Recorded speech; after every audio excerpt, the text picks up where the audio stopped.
Welcome student, Rastogi online coaching classes में आपका स्वागत है। आज क्लास 12 के रसायन विज्ञान अध्याय 2 चैप्टर का नाम विलयन है। तो विलयन में थ्योरी वाले में 11 भाग का वीडियो अपलोड किया गया था और आज जो है एनसीईआरटी प्रश्नों के बारे में हल करके आपको बताया जाएगा। तो आप सभी विद्यार्थी इस क्वेश्चन को नोट करते चलिए और क्वेश्चन को एक एक लाइन को ध्यान से समझिए। जहाँ भी अगर दिक्कत होता है वहाँ तुरंत क्या कीजिए, कमेंट कीजिए। तो आज हम लोग एनसीईआरटी प्रश्न के बारे में अध्ययन करेंगे। तो यदि थ्योरी वाले 11 भाग का वीडियो आप नहीं देखे होंगे तो प्लेलिस्ट में ऑल वीडियो है, वहां से जाकर के उस वीडियो को देख सकते हैं। तो यह प्रतिदिन 7 बजे शाम को लाइव क्लास चलता है। तो इस लाइव क्लास से प्रतिदिन जुटिए और वीडियो को देखिए और अच्छे से तैयारी कीजिए। तो आज का पहला जो प्रश्न है एनसीईआरटी प्रश्न है, आपके एनसीईआरटी या बुक से है। आपके पास यदि किताब होगा तो किताब से एक क्वेश्चन को मिलान कर लीजिएगा। यदि आपके पास किताब नहीं है तो इस क्वेश्चन को नोट कर लीजिए और अपने कॉपी में इसको फेयर में लिख लीजिए। तो पहला क्वेश्चन है, यदि 22 ग्राम बेंजीन में 122 ग्राम कार्बन टेट्राक्लोराइड घुली हो तो बेंजीन एवं कार्बन टेट्राक्लोराइड का द्रव्यमान प्रतिशत की गणना कीजिए। तो यह क्वेश्चन जो दिया गया है बहुत आसान है, बस थोड़ा सा अगर ध्यान देंगे तो ये क्वेश्चन आपको बढ़िया से समझ में आ जाएगा। तो यहाँ पे दो केमिकल है, पहला जो है बेंजीन है और दूसरा जो है कार्बन टेट्राक्लोराइड है। दोनों व्यंजन जो दोनों पदार्थ बेंजीन और कार्बन टेट्राक्लोराइड जो दोनों है घुली हुए हैं, तो उसमें बेंजीन की और कार्बन टेट्राक्लोराइड का द्रव्यमान प्रतिशत का क्या करना है, गणना करना है। तो सबसे पहले यहाँ लिखेंगे हल, और हल में ध्यान देंगे 22 ग्राम बेंजीन है तो बेंजीन का सूत्र क्या होता है, तो C6H6 होता है। तो लिखेंगे बेंजीन की मात्रा, बेंजीन की मात्रा कितना है, तो बेंजीन का मात्रा जो इसमें दिया गया है कितना है, तो 22 ग्राम है। तो पहला मान तो समझ में आ गया होगा, 22 ग्राम। बेंजीन का सूत्र भी याद रखिएगा, C6H6 होता है। उसके बाद से कार्बन टेट्राक्लोराइड, इसका सूत्र क्या होता है, तो CCl4 होता है। CCl4 मतलब कार्बन टेट्राक्लोराइड की मात्रा इसमें कितना दिया गया है, तो इसमें मात्रा जो दिया गया है 122 ग्राम है। तो यहाँ लिखेंगे 122 ग्राम। तो दोनों मात्रा समझ में आ गया होगा। यहाँ लिखा गया 122 ग्राम कार्बन टेट्राक्लोराइड। तो कार्बन टेट्राक्लोराइड से का सूत्र क्या होता है, तो CCl4 होता है। अब यहाँ विलयन की मात्रा निकालेंगे कि विलयन में कितनी मात्रा है। तो विलयन की मात्रा है तो दोनों की मात्रा को जोड़ लेंगे। तो विलयन की मात्रा, तो विलयन की मात्रा में किसका किसका मात्रा जोड़ेंगे, तो बेंजीन, बेंजीन मतलब C6H6 की मात्रा प्लस CCl4 की मात्रा, ये दोनों मात्रा को क्या करेंगे, जोड़ लेंगे। तो यहाँ पे जो है C6 का मात्रा कितना दिया गया है, तो यहाँ पे जो मात्रा दिया गया 22 दिया गया है। तो यहाँ लिखेंगे 22 ग्राम, तो 22 ग्राम हो गया प्लस, और CCl4 की मात्रा कितना है, तो 122 दिया गया है। तो 122 और 22 को जोड़ेंगे तो कितना हो जाएगा, 144 ग्राम। तो विलयन की मात्रा कितना आ गया, 144 ग्राम। तो समझ में आ रहा होगा। अब हम लोग किसकी मात्रा निकालेंगे, तो द्रव्यमान प्रतिशत की गणना करना है। तो यहाँ पहले बेंजीन का द्रव्यमान प्रतिशत निकालेंगे, उसके बाद कार्बन टेट्राक्लोराइड का द्रव्यमान प्रतिशत की गणना करेंगे।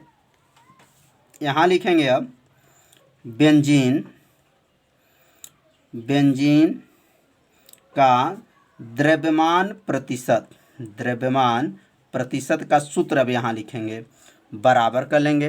तो बेंजीन का द्रव्यमान प्रतिशत का सूत्र क्या होगा, तो यहाँ लिख देंगे C6H6 की मात्रा बटा विलयन की मात्रा, बटा क्या हो जाएगा, विलयन की मात्रा। सूत्र को ध्यान दे दीजिए। गुणे क्या होगा, 100 प्रतिशत है इसलिए 100 से गुणा कर लेंगे। सूत्र क्या आ जाएगा, बेंजीन है तो यहाँ पर बेंजीन की मात्रा और कार्बन टेट्रा अगर है तो यहाँ कार्बन टेट्रा की क्या लिखेंगे, मात्रा।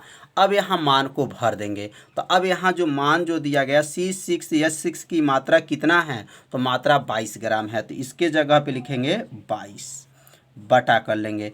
और विलयन की मात्रा, यहाँ देखिए विलयन की मात्रा निकला, कितना निकला है, 144। अब यहाँ पे जो है 144 रख देंगे, तो यहाँ पे लिखेंगे 144, 144 हो गया, गुणे कितना है, 100।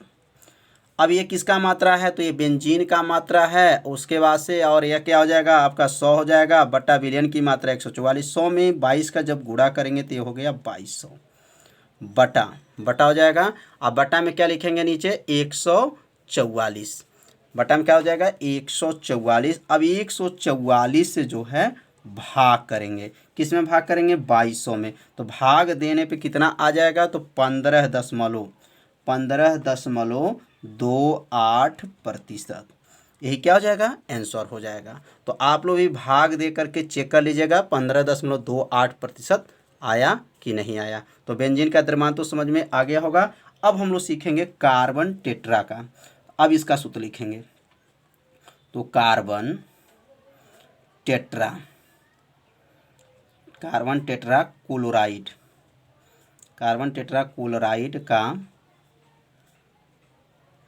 द्रव्यमान प्रतिशत बराबर लिख लेंगे। बराबर क्या होगा, तो CCl4 की मात्रा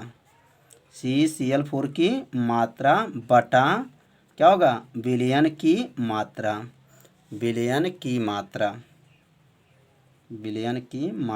और गुणे क्या होगा, गुणे 100, ये गुणे 100 हो जाएगा। अब यहाँ पे मान को भरेंगे इसमें। अब CCl4 की मात्रा कितना था, तो CCl4 की मात्रा जो है 122 था, कितना था, 122, तो 122 लिख देंगे, गुणे 100 बटा, और विलयन की मात्रा कितना था, तो 144 था। अब 122 में जब 100 का गुणा कर लेंगे तो 12,200 बटा 144। अब 144 से अब 12,200 में क्या करेंगे, भाग कर देंगे। भाग करने के बाद से आंसर आ जाएगा 84.72%। यही क्या हो जाएगा, द्रव्यमान प्रतिशत की क्या हो गया, गणना हो गया। तो सवाल समझ में आप लोग को आ रहा होगा। जहाँ भी अगर दिक्कत हो रहा होगा तो आप लोग जरूर क्या कीजिए, कमेंट कीजिए। तो पहला जो क्वेश्चन आप लोग को अच्छे से समझ में आया होगा कि बेंजीन का द्रव्यमान कैसे निकाला गया और कार्बन टेट्राक्लोराइड का द्रव्यमान कैसे निकाला गया। इसे अपने कॉपी में नोट भी करते चलिए। तो प्रश्न नंबर 2 है, एक विलयन में बेंजीन का 30 द्रव्यमान प्रतिशत कार्बन टेट्राक्लोराइड में घुला हो तो बेंजीन के मोल अंश की गणना कीजिए। तो ये एनसीईआरटी बुक का यह दूसरा प्रश्न है। इस प्रश्न को आप लोग नोट कर लीजिए। या आपके पास बुक है तो बहुत अच्छा है, नहीं बुक है तो इसे नोट करते चलिए। तो यह क्वेश्चन को ध्यान से देखेंगे और इसमें मोल अंश की क्या करना है, गणना करना है। तो एक विलयन में बेंजीन का कितना, 30% आपको दिया गया है द्रव्यमान। इसका मतलब 30% का मतलब यह हो गया कि बेंजीन 30% है, तो 70% क्या है, तो कार्बन टेट्राक्लोराइड। परसेंटेज कितने पे निकाला जाता है, तो परसेंटेज 100 पे निकाला जाता है। तो 30% जो है बेंजीन है, तो 70% क्या हो जाएगा, कार्बन टेट्राक्लोराइड है। इसका मतलब ये हो गया कि बेंजीन अगर 30 ग्राम है तो कार्बन टेट्राक्लोराइड कितना ग्राम हो जाएगा, तो 70 ग्राम होगा। तो यहाँ लिखेंगे सबसे पहले, अब यहाँ पर पहले हल, और हल लिखने के बाद से यहाँ पे पहले लिख लेंगे बेंजीन के लिए। किसके लिए, बेंजीन के लिए। पहले बेंजीन के लिए हल करेंगे, उसके बाद से कार्बन टेट्राक्लोराइड के लिए हल करेंगे, और उसके बाद से तब जाके लास्ट में किसकी गणना करेंगे, मोल अंश की गणना करेंगे। तो यहाँ लिखेंगे बेंजीन के लिए। तो यहाँ बेंजीन कितना ग्राम है, तो अब ग्राम मान लेंगे क्योंकि यहाँ पे मान किसका दिया है, तो द्रव्यमान है। तो यहाँ लिखेंगे W बराबर लिखाएगा आपका, W बराबर 30 ग्राम है। कितना ग्राम है, तो 30 ग्राम है। तो ये तो ग्राम हो गया यहाँ पर। अब यहाँ पे बेंजीन का सूत्र क्या होता है, तो C6 होता है, H6 होता है, का अणुभार निकाल लेंगे, का अणुभार। तो अणुभार कैसे निकाला जाता है, तो यहाँ पर अणुभार निकालना भी आप लोग सीख लीजिए। तो ये कार्बन का जो हमारा परमाणु भार 12 होता है और 6 से इसमें क्या कर लेंगे, गुणा कर लेंगे। तो यहाँ लिखेंगे यम बराबर लिख करके 6 गुणे 12 प्लस, और यच का 1 होता है तो 1 गुणे 6 है। यम बराबर 12 में 6 का गुणा करेंगे तो 72 हो जाएगा, प्लस 6, 72 में और 72 में 6 जोड़ लेंगे कितना हो जाएगा, 78 हो जाएगा। तो यहाँ पर यम बराबर कितना आ गया, 78 आ गया। तो यह अब यहाँ पे जो है इसमें मोलों की संख्या निकालेंगे। तो इसमें मोलों की संख्या अगर निकालेंगे तो यन बराबर सूत्र क्या होगा, तो डब्लू बटा यहाँ पे क्या होगा, यम होगा। मतलब मोलों की संख्या बराबर होता है भार बटा द्रव्यमान। तो भार इसमें कितना है, तो भार जो है 30 ग्राम है, और यहाँ पर और भार कितना है, तो 78 है। अब 78 से जो है 30 में जब भाग कर देंगे तो भाग देने पर कितना आ जाएगा, 0.38 आ जाएगा। तो इसे भाग करके आप लोग चेक कर लीजिएगा कि 78 से जब 30 में भाग करेंगे तो 0.38 आ जाएगा। तो ये किसका मोल की संख्या गया, तो बेंजीन का मोल की संख्या निकल गया। अब इसी प्रकार जैसे बेंजीन का हम लोग निकाले हैं उसी प्रकार अब कार्बन टेट्राक्लोराइड का निकालेंगे और उसके बाद से मोल अंश की गणना करेंगे। अब यहाँ जहाँ बेंजीन के लिए लिखे हैं यहाँ पर अब लिखेंगे कार्बन टेट्राक्लोराइड के लिए, कार्बन टेट्राक्लोराइड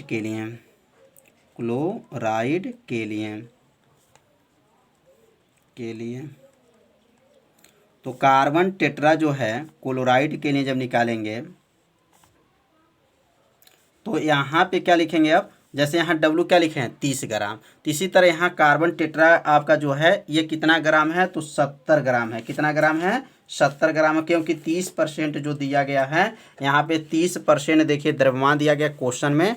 तो 30% जो बेंजीन है तो 30 ग्राम माने थे, तो ये 70 ग्राम इसको मान लेंगे।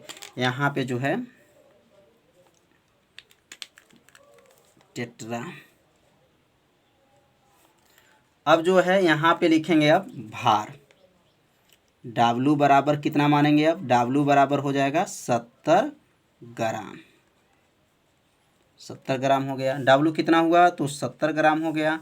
और उसके बाद से कार्बन टेट्रा का सूत्र क्या होता है, तो लिखेंगे CCl4 का अणुभार।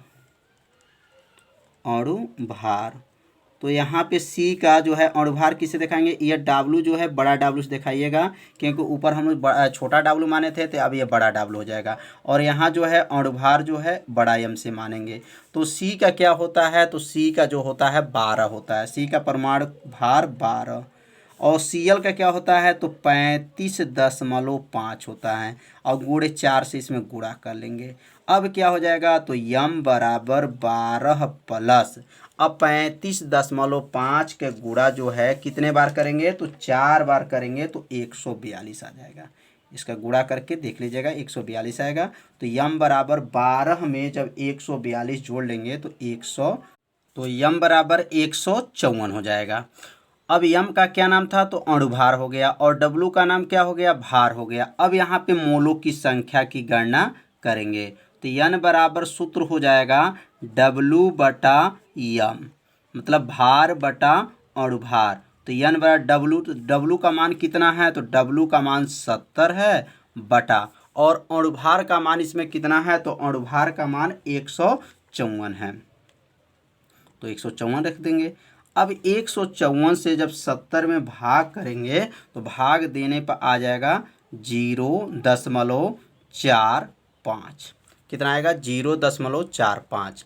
तो यहाँ पे जो है मोलों की संख्या किसका निकल गया, कार्बन टेट्राक्लोराइड का, और इसके ऊपर जो मोलों की संख्या किसका निकला था, तो बेंजीन का। तो अब क्वेश्चन में देखेंगे किसका मोल अंश पूछा गया है। तो यहाँ पे देखेंगे तो बेंजीन का मोल अंश की गणना करना है। तो केवल बेंजीन का मोल अंश की गणना करना है, कार्बन टेट्राक्लोराइड का मोल अंश की गणना नहीं करना है। अब यहाँ लिखेंगे बेंजीन का, यहाँ नीचे लिख लेंगे बेंजीन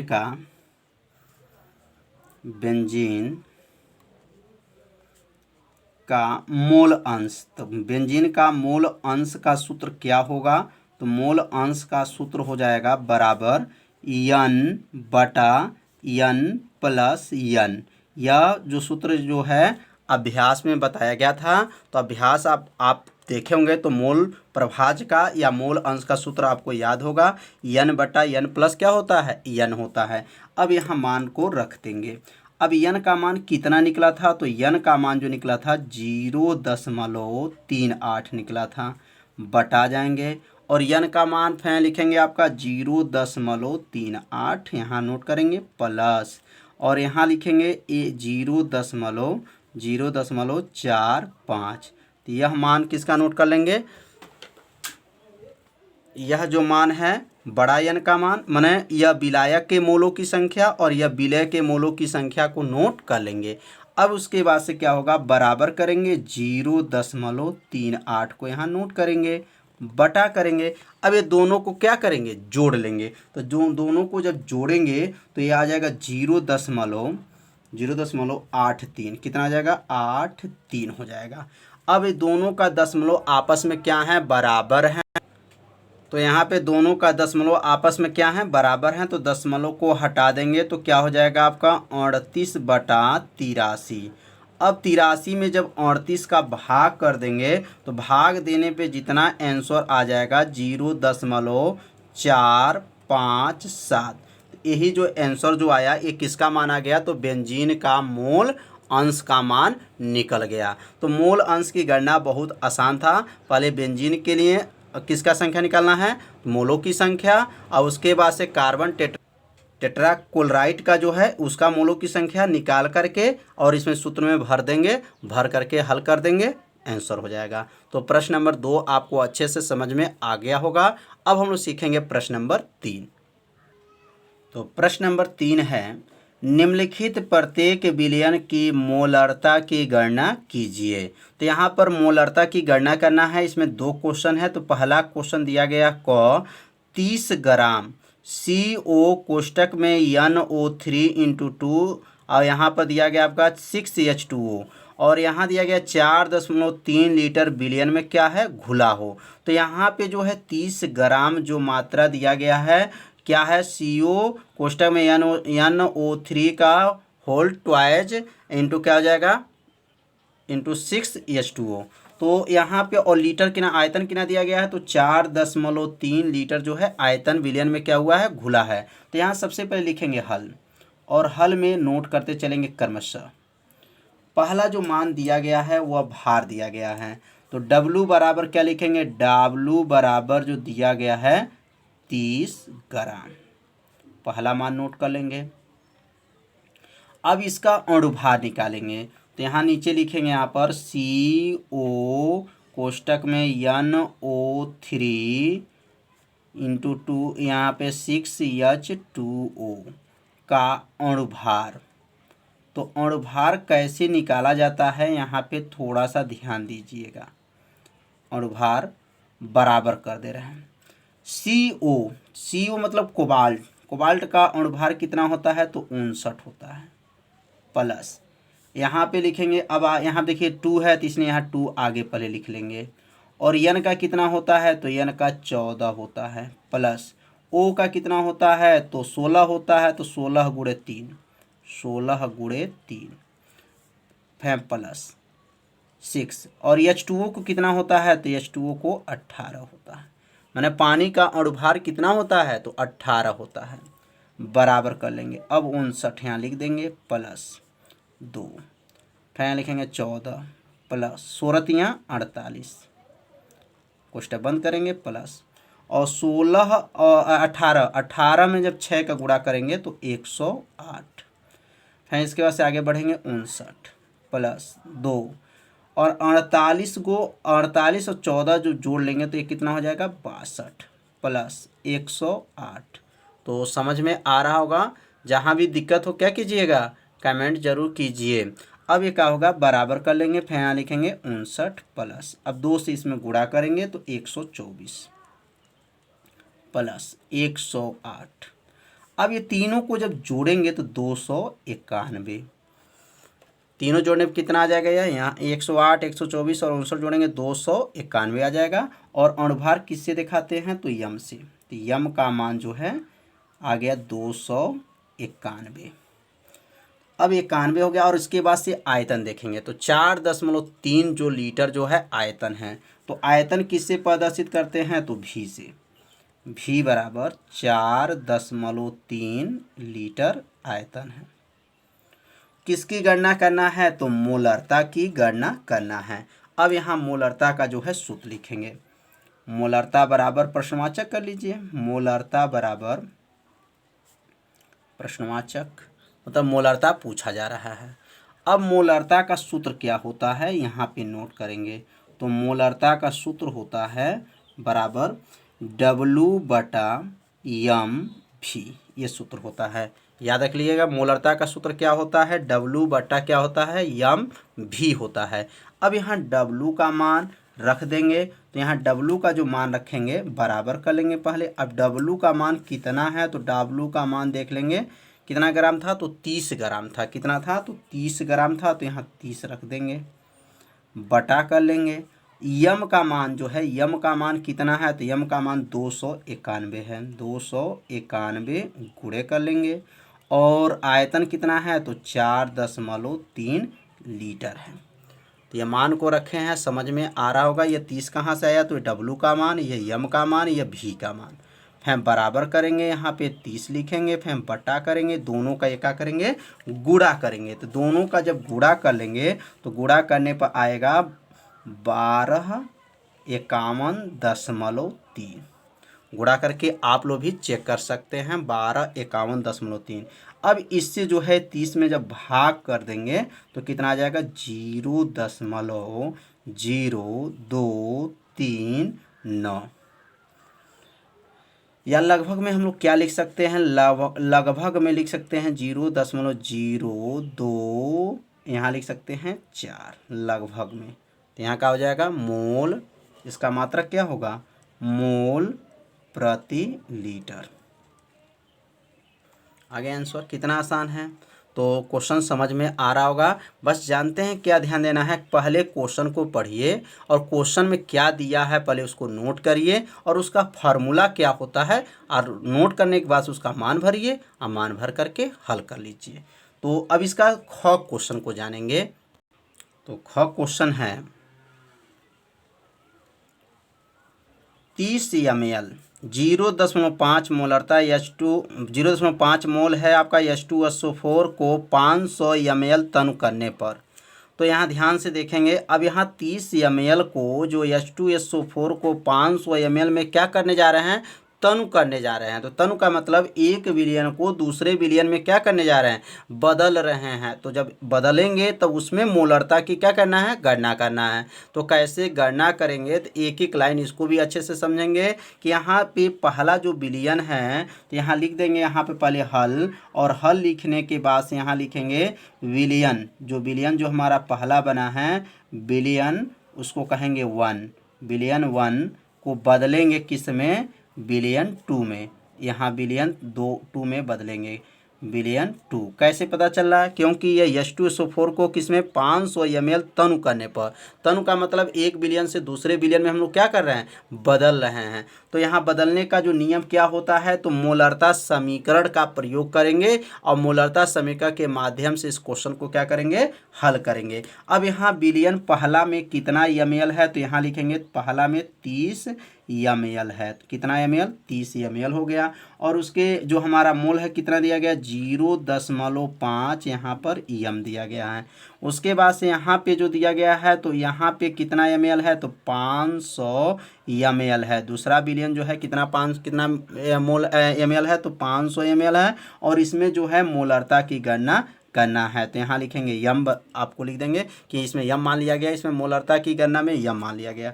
तो समझ में आ रहा होगा 30 ml था और किस में बदला गया है 500 ml तनु करने में लग रहा है। और यहाँ पे 0.5 m है और यहाँ पे यम का मतलब गणना करना है। तो यहाँ पे सूत्र लिखेंगे मोलरता समीकरण।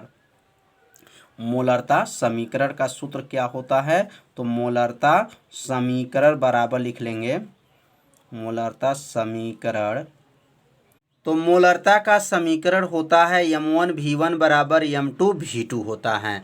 तो यहाँ m1 का मान यहाँ क्या दिया गया है, तो बिलियन 1 में देखेंगे 0.5 m है, तो यहाँ 0.5 जो है m1 का मान हो गया। v1 का मान कितना है, तो 30 ml है, तो यहाँ लिख देंगे 30। v1 का मान 30 ml हो गया आयतन। और यहाँ m2 का मान क्या है, तो m2 का मान यम है, तो यम रख देंगे। v2 का मान कितना है, 500 ml है, तो 500 रख देंगे। तो यह मान जो रखा गया है, तो यहाँ ऊपर जो दिया गया है बिलियन 1 और बिलियन 2 से रखा गया है। तो अब यहाँ पे अब ये जो 0.5 का गुणा जब 30 में करेंगे तो ये कितना हो जाएगा, तो यह हो जाएगा 15। ये 0 से 10 हटेगा, 5 × 15, यह तो हो गया 15 बराबर। और ये 500 में जब यम का गुणा करेंगे तो 500 यम हो जाएगा। उसके बाद से या 500 को इधर आपको उतार लेंगे, या कर देंगे यहाँ पर, और यहाँ लिखेंगे 500 यम बराबर कितना, 15। तो यम बराबर कितना हो जाएगा, तो 15 बटा में नीचे किसको भेज देंगे, तो नीचे जो है 500 चला जाएगा। अब 500 से 15 में जब भाग करेंगे तो कितना आ जाएगा, 0.03। और यहाँ लिखेंगे मात्रक क्या होगा, तो मोल प्रति लीटर, क्योंकि मोलरता का मात्रक क्या होता है, तो मोल प्रति लीटर। तो यह दूसरा बिलियन का जो था मोलरता की गणना हो गया। तो क्वेश्चन समझ में आ गया होगा, और इसको जो हल किया गया होगा इसको भी आप लोग समझ लिए होंगे अच्छे से। ये मोलरता का गणना करना था, लेकिन ये दूसरा बिलियन में मोलरता की गणना करना था, तो मोलरता की गणना हो गया 0.03 मोल प्रति लीटर। तो आज का जो क्वेश्चन हुआ है प्रश्न नंबर 1, 2 और 3 में जो है क और ख क्वेश्चन था, इसको आज बताया गया। आप लोग को अच्छे से समझ में आ गया होगा। इसे एक बार और वीडियो को देखिएगा, जिससे आपको क्या होगा, पूरा अच्छे से समझ में आ जाएगा। तो कल जो है प्रश्न नंबर 4 से लेकर के आगे के सभी प्रश्नों को हल करके बताया जाएगा।